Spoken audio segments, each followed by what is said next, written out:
Hey everybody, it's John DePietro. So now, instead of the big house with the yard, big room for a garden and all that other stuff, we're in a condo.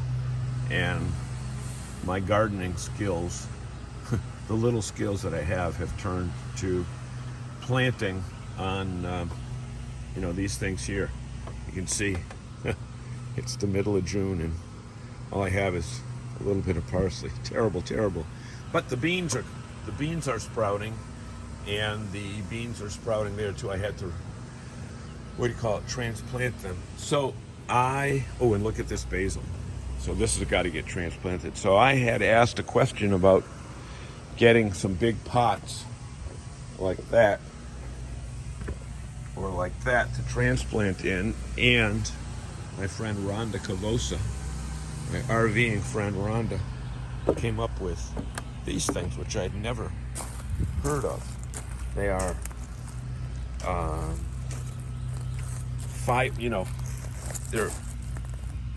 they're cloth and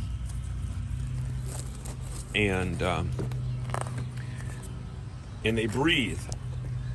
And you put dirt in the bottom and you transplant them. So I ordered them online and they showed up yesterday.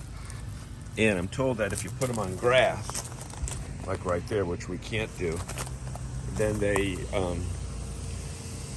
not merge with the grass, but they do something so that the liquid from the grass comes up. So here's a scoop. I just transplanted that arugula today, and those beans and those tomatoes. So let's see what happens. See, because I had this little greenhouse kind of thing. The beans came out great.